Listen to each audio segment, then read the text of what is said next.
Selamat siang Bapak dan Ibu, jumpa lagi. Kali ini saya akan membuat tutorial atau penjelasan singkat melanjuti video kemarin tentang cara pengisian SKP menggunakan aplikasi e-Kinerja. Kemarin kita sudah berhasil membuat SKP tahunannya.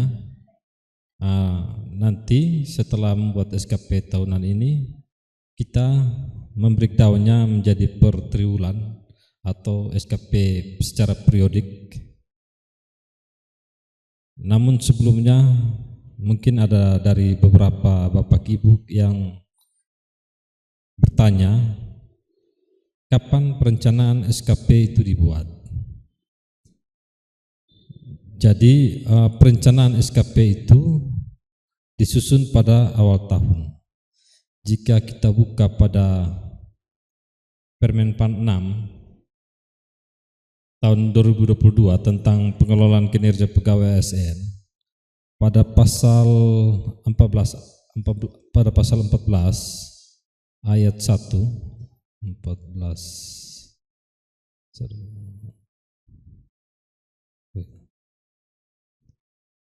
pada pasal 14 ayat 1 itu berbunyi, SKP sebagaimana dimaksud ditetapkan paling lambat akhir bulan Januari. Sebenarnya seperti itu. Jadi kemungkinan nanti pada tahun 2024 SKP-nya itu sudah harus ditetapkan pada paling lambat pada akhir bulan Januari.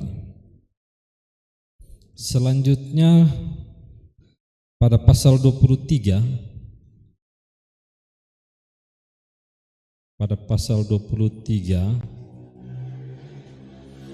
berbunyi, dalam rangka penilaian kinerja pegawai, pejabat penilai kinerja melakukan evaluasi kinerja pegawai. Evaluasi kinerja pegawai sebagaimana dimaksud pada ayat 1 ini dilakukan terhadap hasil kerja dan perilaku kerja pegawai. Pada ayat ketiganya, evaluasi kinerja pegawai sebagaimana dimaksud pada ayat 1 terdiri atas evaluasi kinerja periodik pegawai dan evaluasi kinerja tahunan pegawai. Dan pada pasal 24 khususnya pada ayat 2 itu berbunyi, evaluasi kinerja periodik pegawai dapat dilaksanakan secara bulanan atau triwulanan. Jadi penjelasan tambahan SKP tahunan terpisah dengan SKP periodik. Yang pada video sebelumnya kita sudah membuat SKP tahunannya, perencanaan awalnya. Jadi dia terpisah dengan SKP secara periodik. Misalnya ada penilaian periodik triwulan, jadi ada 4 penilaian periodik dan 1 penilaian akhir atau tahunan. Untuk Kabupaten Manggarai sendiri, evaluasi kinerja periodiknya dibuat per triwulan dengan settingannya seperti ini. Manajemen periodik. Untuk triwulan 1, periode awalnya nanti itu dibuat 1 Januari dan periode akhirnya 31 Maret. Dan batas pengisiannya itu 15 Desember 2023 ini. Untuk triwulan 2 itu periode awalnya 1 April, periode akhirnya 30 Juni dan batas pengisian masih sama juga 15 Desember. Untuk triwulan 3 dari Juli sampai September, untuk triwulan 4 dari 1 Oktober sampai 31 Desember. Dan untuk tahunannya dari 1 Januari sampai 31 Desember untuk batas pengisiannya pada tanggal 5 Januari. Jadi karena di Kabupaten Manggarai baru saja menggunakan aplikasi e-Kinerja ini, maka batas pengisian kinerja periodik pegawai untuk triwulan 1, 2, dan 3 ditoleransi sampai dengan tanggal 15 Desember 2023 berdasarkan surat dari Sekda nomor PKPSDMD titik 862 garing 2214 garing Romoy 11 garing 23 hal penerapan penggunaan aplikasi e-kinerja BKN. Namun untuk tahun 2024 nanti perencanaan SKP sudah disusun pada awal tahun, paling lambat pada akhir bulan Januari, dan settingan evaluasi kinerja per periodenya yaitu pada minggu pertama bulan berikutnya. Misalnya untuk triwulan 1 ini, periode awalnya 1 Januari, periode akhirnya 31 Maret. Jadi untuk batas pengisiannya nanti itu pada minggu pertama bulan April. Nah, begitupun selanjutnya untuk triwulan 2 nanti untuk batas pengisiannya minggu pertama bulan Juli. Oke, selanjutnya mungkin ada pertanyaan, bagaimana status kepala sekolah? Apakah masuk sebagai unit mandiri? Nah, perlu kita ketahui bersama kalau unit mandiri itu memiliki kemampuan untuk membuat rencana strategis ke depannya, dari renstra ke teknis dan diturunkan.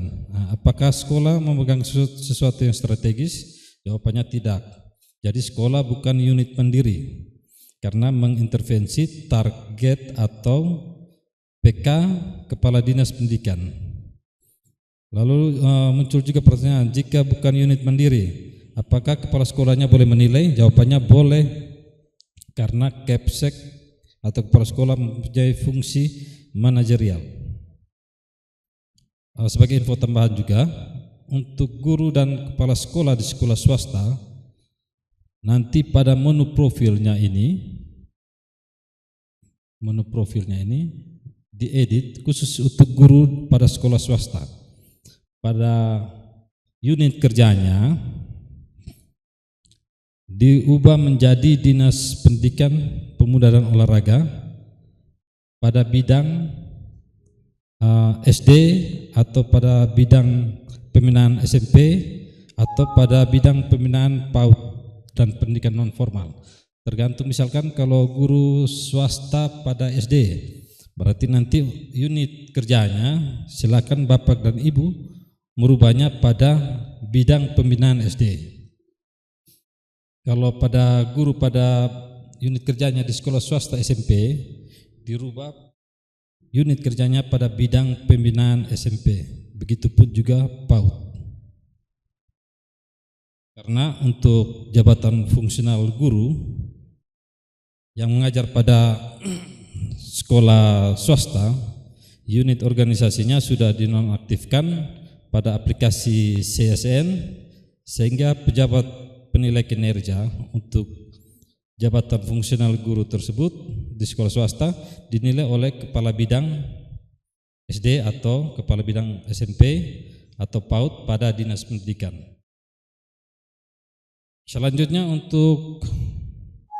khusus untuk camat, SKP-nya menggunakan format SKP JPT karena camat ada pada pimpinan unit mandiri.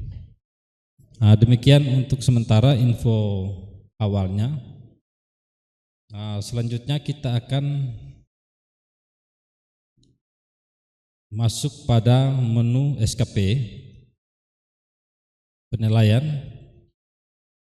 Jadi seperti yang sudah saya jelaskan di awal,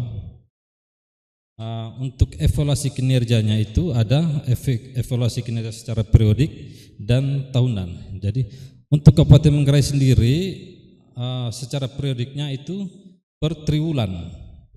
Jadi ada triwulan 1 yaitu 1 Januari sampai 31 Maret, triwulan 2 dari 1 April sampai 30 Juni, sampai dengan triwulan 4 sampai dengan 31 Desember. Dan ada periode final. Setelah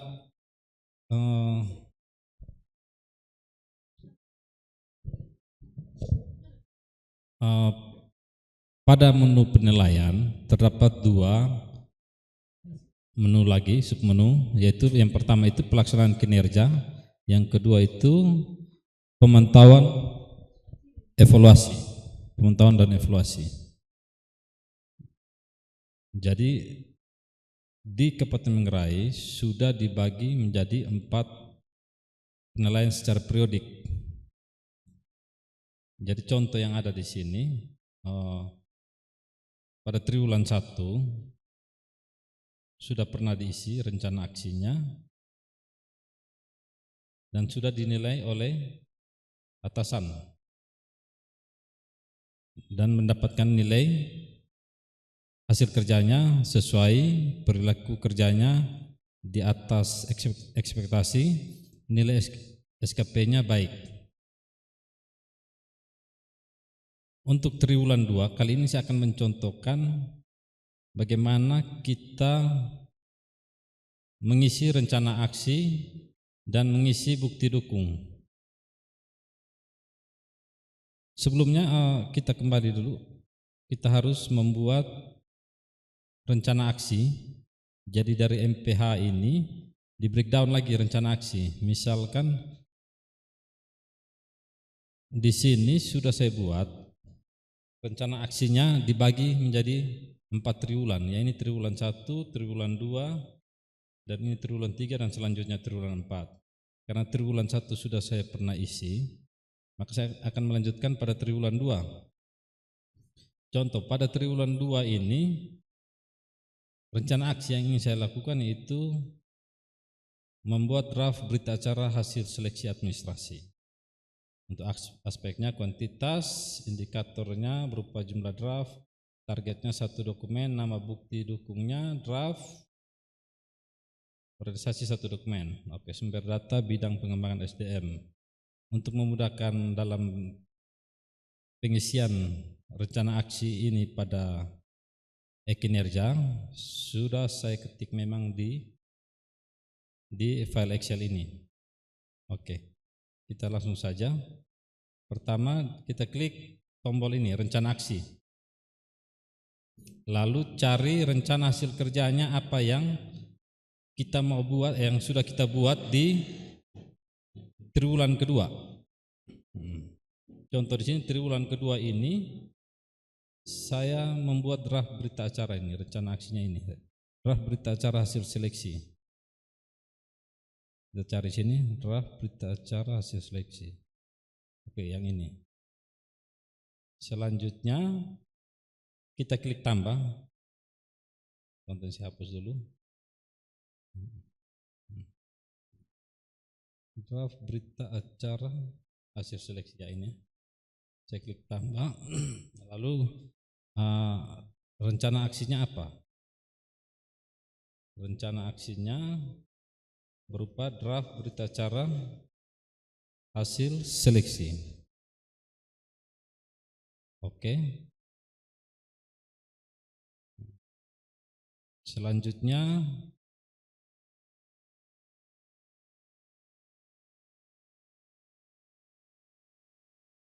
rencana aksi yang kedua yaitu draft pengumuman hasil seleksi.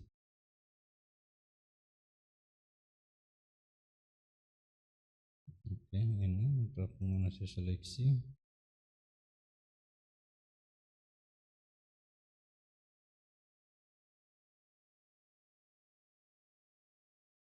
Selanjutnya yang ketiga kartu ujian.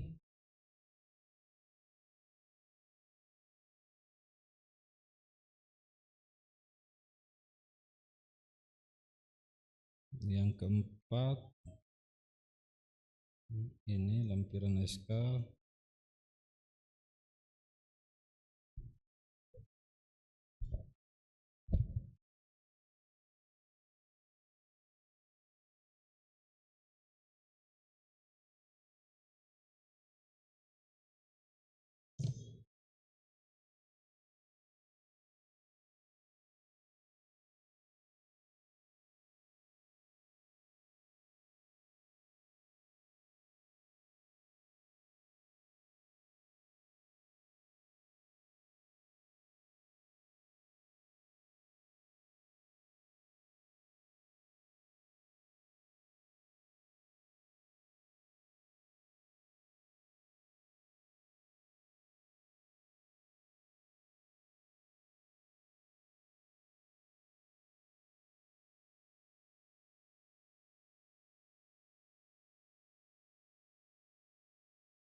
Baik, setelah kita mengisi pada triwulan kedua atau periode kedua ini rencana aksinya, selanjutnya kita klik kembali.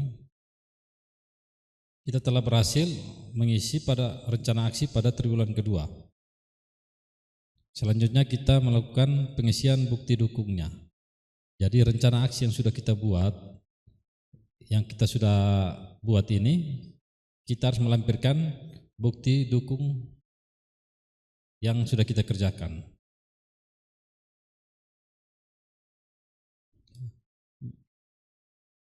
Jadi ini tampilan untuk pengisian bukti dukung.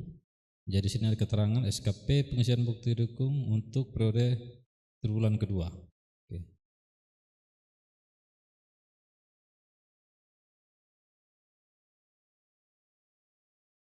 Di sini diminta pengisian bukti dukungnya. Kita klik tambah untuk apa nih, berita acaranya. Klik tambah, nama bukti dukungnya apa?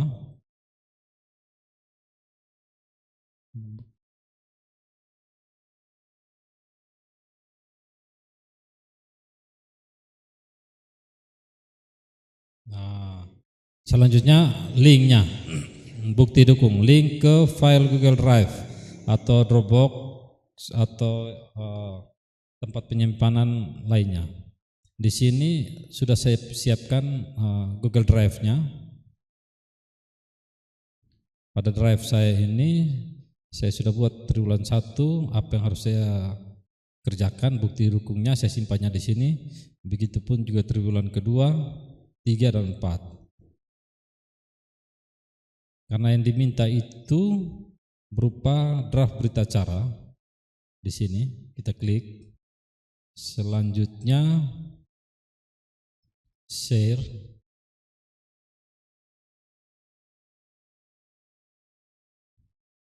Rubah menjadi anyone. Oke, siapa saja yang memiliki link ini, kita copy linknya, lalu dipastikan di bukti dukung ini. Lalu klik OK.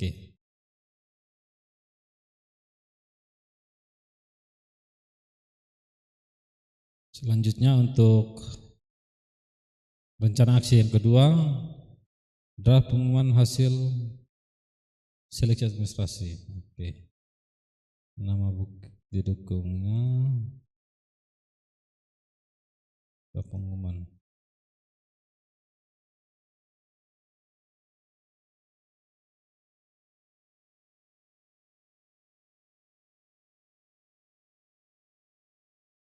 Oke, kita cari draft pengumuman. Oh, bukan draft, ini sudah berupa pengumuman hasil seleksi administrasi.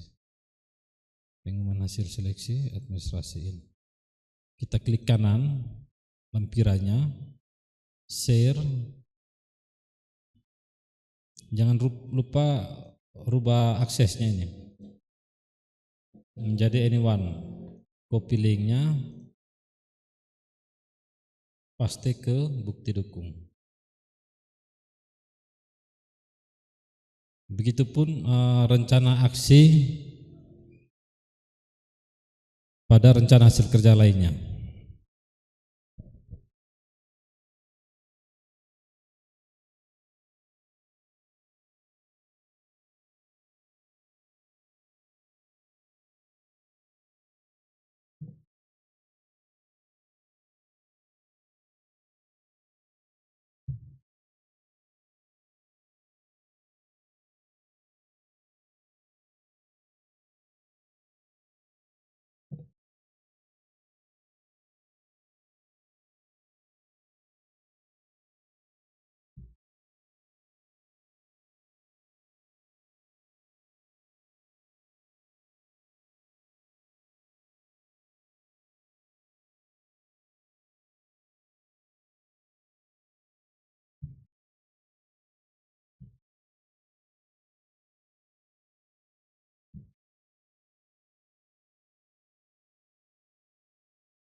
Baru Royco Saus Tiram dengan ekstrak tiram asli berkualitas, berikan kelezatan kaya rasa tanpa amis. Semua masakan jadi selezat di restoran. Baru Royco Saus Tiram.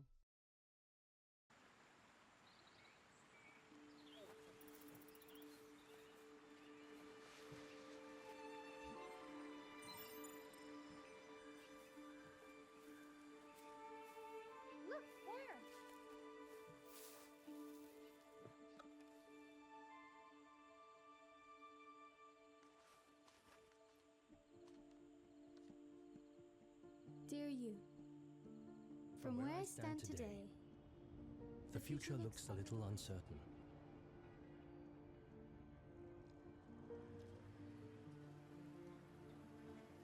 The days are getting so hot.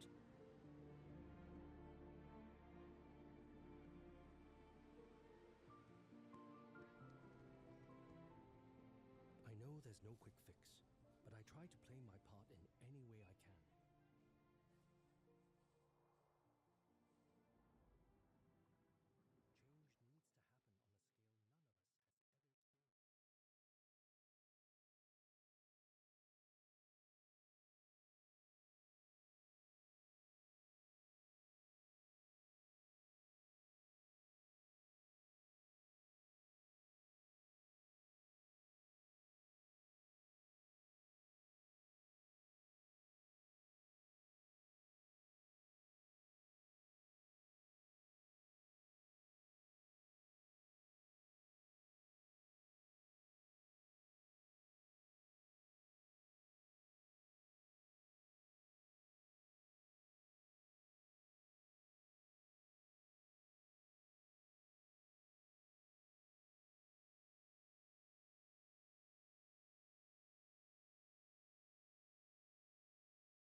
Baik, setelah kita mengisi bukti dukung dan realisasinya,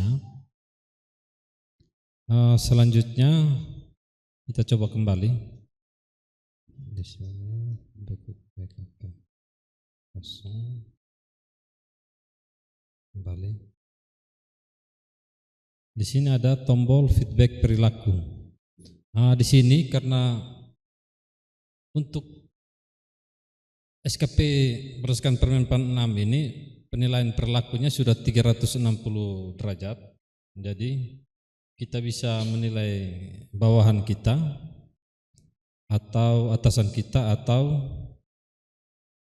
teman sejawat, bisa kita nilai di sini.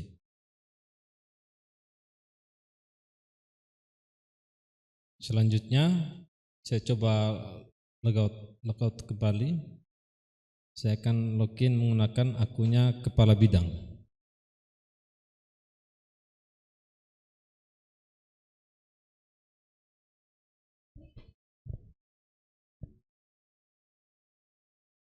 Masuk ke penilaian di pemantauan dan evaluasi.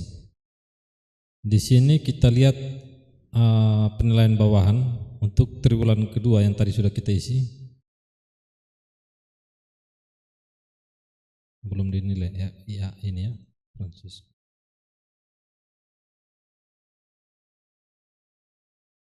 Di sini kita sebagai pimpinan bisa menilai atau mengevaluasi kinerja dari bawahan kita secara periodik ini untuk periode triwulan kedua tahun 2023. Di sini bawahan ini sudah mengajukan ada beberapa rencana aksi, bisa diklik di sini untuk bukti dukungnya.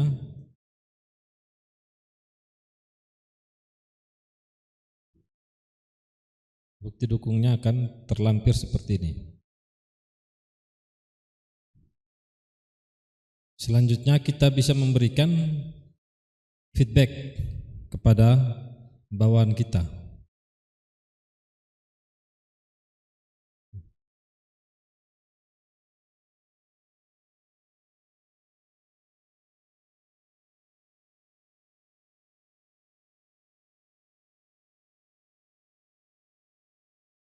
Seperti ini.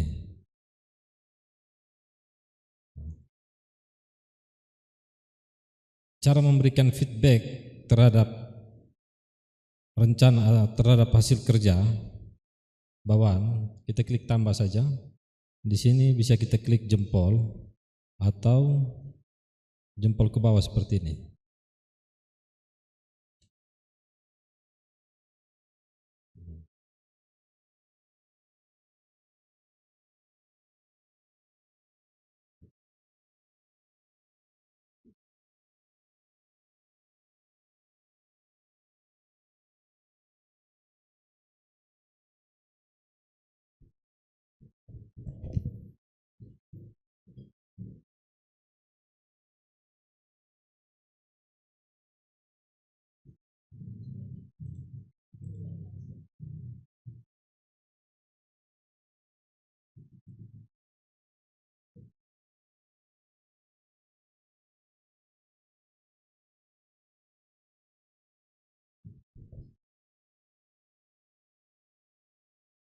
Untuk rating hasil kerjanya bisa kita klik tombol ini, ubah. Jadi untuk hasil kerjanya bisa di bawah ekspektasi, sesuai ekspektasi atau di atas ekspektasi. Tinggal kita pilih salah satunya lalu klik OK. Selanjutnya untuk penilaian perilaku kerjanya, untuk feedbacknya bisa kita ketik saja juga bisa, atau memberikan motion seperti ini juga boleh.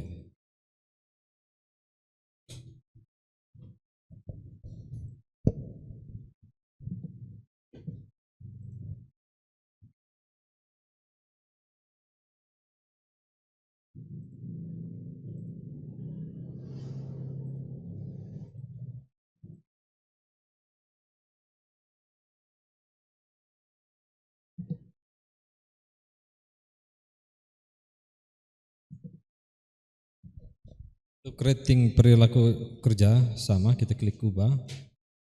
Tinggal kita isi sesuai hasil penilaian kita terhadap bawahan kita. Oke. Jadi predikat kinerjanya secara otomatis berubah menjadi sangat baik. Misalkan kalau rating hasil kerjanya saya rubah menjadi sesuai ekspektasi, oke. maka predikat kinerja akan berubah menjadi baik. Seperti itu.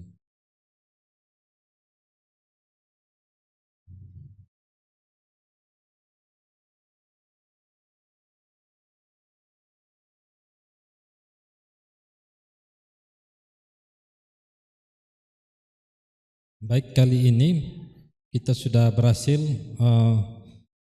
menilai SKP periodik untuk bawahan kita.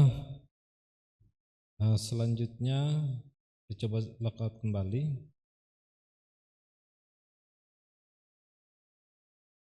Login lagi menggunakan akunnya analis fungsional ini.